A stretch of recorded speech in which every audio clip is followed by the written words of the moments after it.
Good morning, class. Today we are going to start Unit 4, and it is one of the important part of the your cloud computing syllabus or subject, that is the cloud security.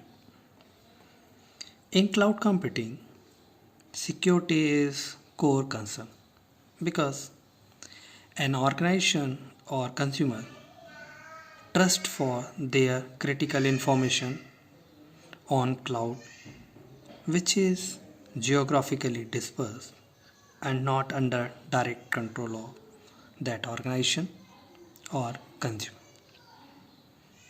Therefore, security procedures and design of security architecture must be specific for cloud environment, different to the traditional IT system.